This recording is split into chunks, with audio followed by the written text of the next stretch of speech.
สบายดีเด้อพ่อแม่พี่น้องมาสุขสุขคนเด้อมาพบพอกับน้องราตรีพี่น้องช่วงยามแรงยามค่ำพี่น้องตอนนี้ผลงานทำมือนี้พี่น้องได้ดอกไม้2 ตาเวลาปองแล้วพี่น้องซ้ำนี่เลยเต็มซ้ำแล้วก็ย่างอยู่เนี่ยค่ะแต่ว่าผ้ามาล่างก่อนเพราะว่าเขาจะเห็ดดอกไม้สมเนี่ยแล้วก็เห็ดดอกไม้ทงนำหัวสิได้เท่าใดหามา2 ตาเนี่ยพี่น้องได้น้อยเดียวตัวนี้ค่ะน้อยใหญ่เลยนี่เห็ดทำไมส่งมาให้อายเวลาเขามามีปลา มีกบกับพอได้ใส่แต่ว่ากินลายกับบอดี้แล้วพี่น้องทำไมส่งกับเห็ดไข่เป็นกระเพาะแบบเป็นแห้งกว่าน้ำไม้ที่มาเขาแกงอีกเจ็บให้เจ็บกระเพาะแม่เจ็บแสบแห้งเลยแต่ผู้เฒ่าเพิ่นก็ว่าเพิ่นเคยกินมาก่อนนะข้าวกับบ่ค่อยกินดอกเพราะว่าแต่เก่าแล้วนับแต่อายพามีแม่เฒ่าเป็นเบิดก็เลยว่าบ่ได้ค่อยได้เห็ดบัดนี้นะมีปลา มีหยังก็เลยว่าสิเฮ็ดไว้เขาสิล้างก่อนล้างให้สะอาดก่อนล้างให้สะอาดล้างสิเฮ็ดได้น้อยใหญ่ได้น้องไปมื้อนี้อันนี้สิเป็นน้ำมันสังไคเราต้องล้างทำความสะอาดก่อนให้แก่แห้งเลยจะเป็นลูกมันสูงขึ้นเลย กับน้องน้ำลายฝนตกแนวนี่เราต้องล้างให้สะอาดอันนี้ว่างมันอ่อน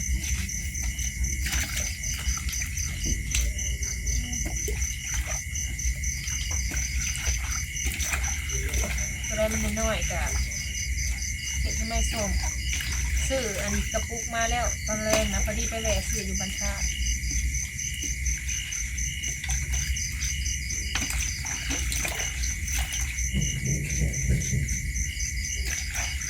เห็ดเรียบอยู่นี่ครับเป็นอะไรเลยลุยเป็นข่าวว่าแล้วกับบ่แล้วว่าบ่แล้วกับแล้วนะแต่ว่ามันยังบ่แล้วคักยังบ่ทันร้อยเนาะนี่ท่านได้ใส่อันหลอกกระแจกับท่านใส่มันบ่เห็นหุงทำก่อนน้องเพื่อตัดไม้ตัดยังผู้เดียวเป็นนั่งเลื่อยเพื่อสิแล้วเอากับไปหาเดี๋ยวกินอีกต่างหากล้างลายน้ำคือว่าได้ลายเต๋อได้มันเพื่อนกับเอาไว้ว่าสิต้มนี่เพราะว่าหน่อมันต่ำเลื่อย10 ปลายบ่อนเจ้าจนว่าจนจะมาแต่หาน้ำไม้อย่างแล้วเลื่อยแล้วก็มาบากมันนี่มันก็เลยซา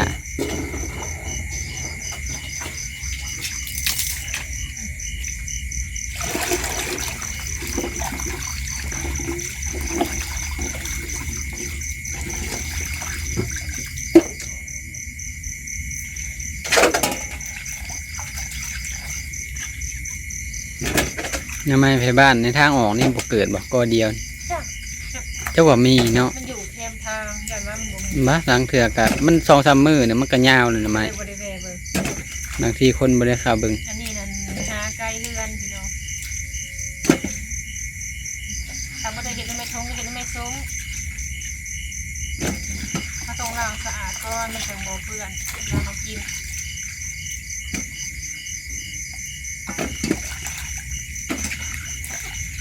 ไปหามื้อนี้ก็ได้เฮ็ดแน่พี่น้องแกงแล้วก็แบ่งให้แม่เฒ่ากินเองนำพอได้กินหมายปีไปบ่ถึงช่วงถึงเวลาเนาะไปเก็บเฮ็ดปวกกาเน่าพี่น้องถ้าไปถึงช่วงก็ได้พอกิน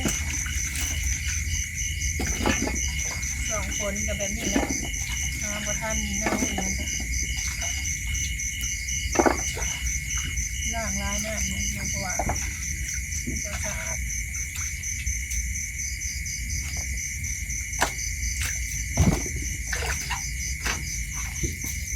คนตกอยู่ช่วงนี้เปื้อนแล้วเอาที่ไปผักเห็ดน้ำมันผมก่อนนะไปเห็ดญี่ปุ่นเลยเขามีตุ๊กมีกระปุกมาพี่น้องซื้อเอาอยู่ห้านเพิ่นพุ่นเลยล้างเลยล้างน้ำก่อนเขาที่ใส่แล้วเพราะว่าเขาที่ใส่ตุ๊กเลยแต่พี่น้องบริแส่อันบางที่เพิ่นเห็ดน้ำกระแสถามไปเถาว่าเพิ่นเคยเห็ดก่อนเฮาค่ะนะก็เอาทีเฮาแบบหมักหรือว่าต้องการเนาะแต่ว่าบ่มีสูตรพี่น้องเพราะเฮากับบ่ฮู้แต่ว่าอันนี้เนี่ยเวลาผักแล้วแล้วสิใส่นี่เลยแล้วก็เอาเกลือโรยแล้วก็เอาน้ำใส่ถ้าน้ำบ่ท่วมนะแปลว่ามันดำเพิ่นว่า ถ้าสิมาผักตอนใหญ่ก่อนแม่บอกมันหน่อยใหญ่ๆผักสิมาเห็ดไว้ให้เพิ่นกินตกเลยบ่เอาดอกเพื่อนบ่เอาเป็นออกตา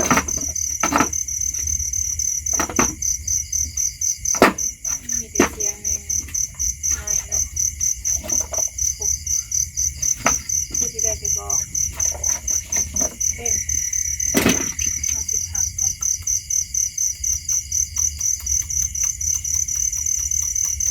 แบบนี้แล้วเพิ่นเห็นเนาะมันจะเห็นอะไรพานเอาเบาะเรือผัก คือกันน่ะพักเลย ผักเนาะเอาหมักก่อนประมาณนี้ถ้าพานเอาอะไรมันสีใหญ่โคตรใหญ่ร้ายกับประมาณ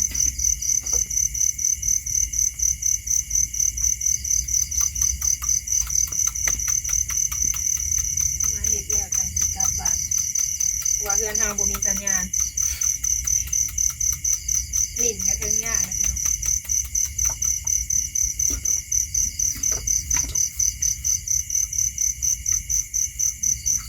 ตอนพอดี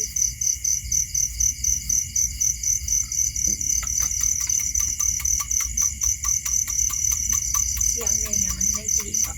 นี่ห้องดังมันอยู่มันขึ้นอยู่แถวผาแถวหยังนะ ใครกว่าแม่งจัดจานเฮาอยู่เนาะแห้งแจ๊กคักอะนะ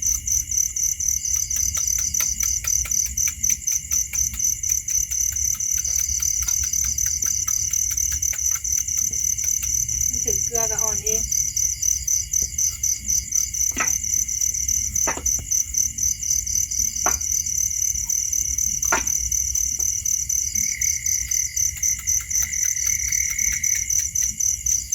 แต่ว่าจิโร่ยังบ่ทันมี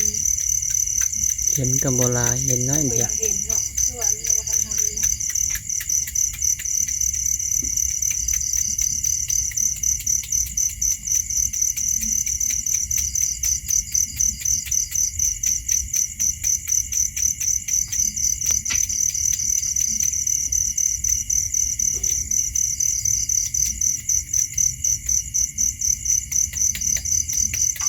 หน่อเดียวกันหลายเพราะว่ามันหน่อใหญ่มันสูงมันขึ้นสูงแต่พอถ้าหน่อต่ำก็เอาปอกแล้วก็ได้หน่อยเดียว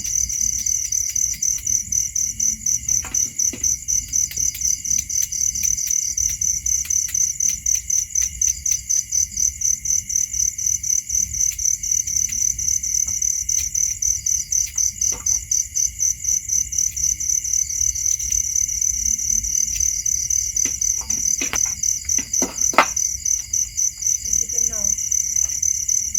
เอาสีเอาหน่อมันก่อน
นี่พี่น้องเขาผ่านได้ตำนี่แหละร้ายเติบย่างอยู่เลยค่ะแต่ว่าสีใส่นี่ก่อนใส่กระตุกก่อนข้างล่างเรียบร้อยเลยเขาสีใส่เลยตอนจะสีประมาณนี้แหละถ้าใครหมักตอนบางๆใหญ่ๆก็ได้เอาสีหมักเลยเดี๋ยวใส่น้ำน้องออกก่อนเดี๋ยวใส่น้ำลงไปแล้วก็มาใส่เกลือ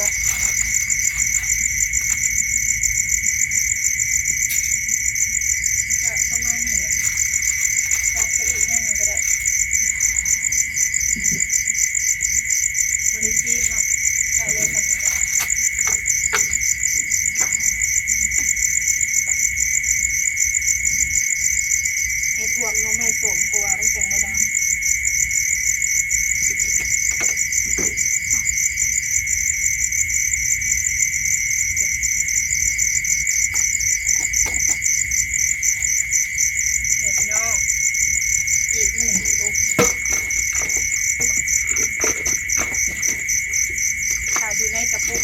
สิเอามือใส่บ่ได้น้ำใส่น้ำมันก็สีดำ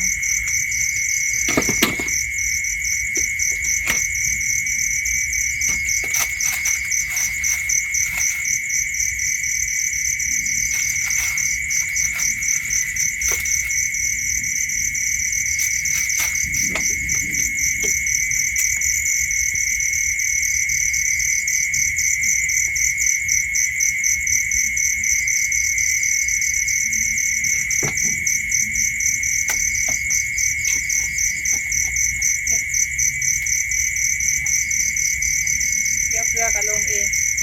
น้ำมันก็สีใสประมาณนี้ถ้าเขาเอามือคั่นมันก็สิเป็นแบบมันขุ่นๆนะได้ซองซุกแล้วพี่น้องแต่ว่าย่างอยู่เลยย่างอยู่เนี่ยนอต่ำๆนี่เขากับมีแต่สีเห็ดน้ำมันสกนะแต่ว่านอยาวเลยเห็ดน้ำมันทงเห็ดอีกแล้วนี่กระตุกเขาย่างอยู่พี่น้องคิดว่าตุกเบิดแล้วกระตุกเขาบริเห็ดใหญ่ไปได้พอดีเลยกันอันนี้งามเนาะจะใส่ตุกใหญ่ก็ได้เนาะแต่ว่าตุกตรงนี้ก็พอดีกินซอง3 เถื่อถ้าได้ยินแต่เสียงอย่างบน เดี๋ยวไม่จิลิด เห็นบอก ตัวผู้กับตัวเมย์ในห้องนี้คนละแจ น้ำไม้ขาวเลยนะน้ำไม้สังไทยไม่เห็นน้ำไม้สูง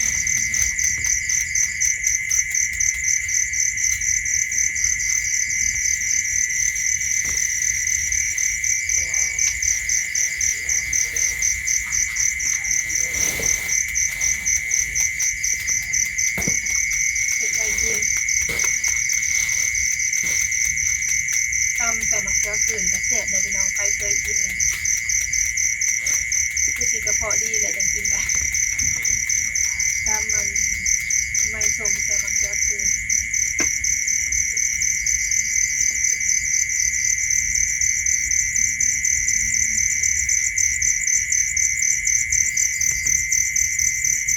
เอากระตุกมาให้อีกเด้อนี่บอกอันนี้ย่างร้ายได้หน่อไม้อยากกระตุกเลยเบิดก่อน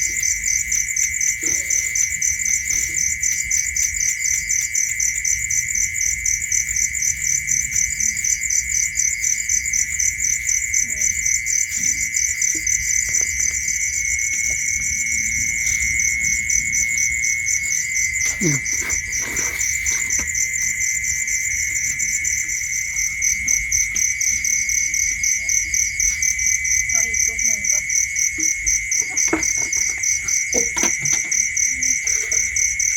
แล้วก็จะน้ำใส่ไว้เลยแล้วกระตุกใส่ก่อนเบิด2 ใส่แล้วใส่ได้3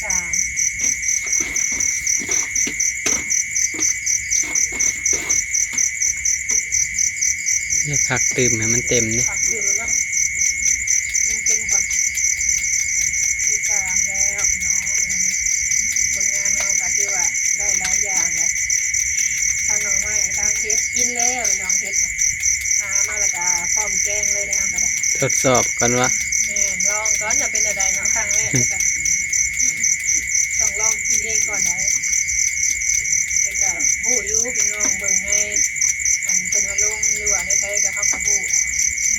แต่ว่าเฮาบ่เคยเห็นซื่อๆบ้านเฮา เห็นเพิ่นเก็บมานะเห็นแต่ห้ามบ่เคยเก็บตัวจริง เฮาฮู้แล้วเฮาก็พอหาเป็นแบบก็ต้องฮู้หั่นแหละเนาะเป็นแค่นี้ก็จังได้มาแบบรอบค่ำรอบดึกเด้อพี่น้องมื้อนี้ คือว่ามันมีแต่เห็ดขมว่ะ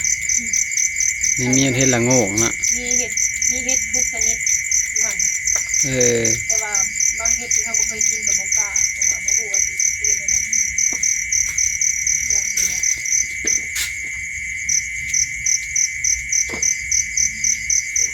ค่ะตอนนี้ใหญ่สุด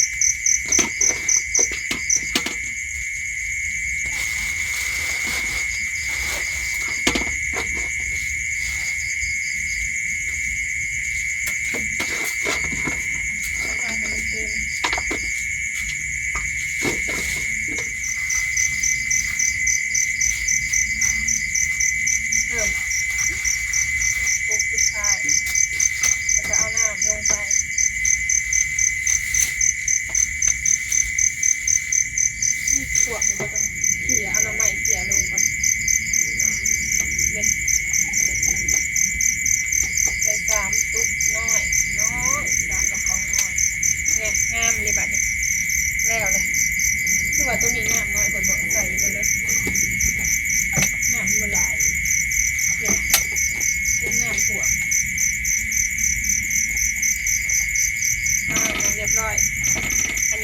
น้ำไม้โถงพี่น้องตัวนี้นะมารอบค่ำเด้อพี่น้องมื้อนี้เด้อแล้วเนี่ยเฮ็ดไว้อยู่เรือนอ้ายสิได้ไว้ให้เพิ่นกินบางทีเฮามาเฮาก็ได้เฮ็ดกินแต่พอได้ใส่เนาะไปบัดนี้จังได๋ที่จะว่าเฮาสิขอจบคลิปก่อนพี่น้องพบพ่อคลิปหน้าเด้อพี่น้องเด้อจากคลิปนี้ลาไปแล้ว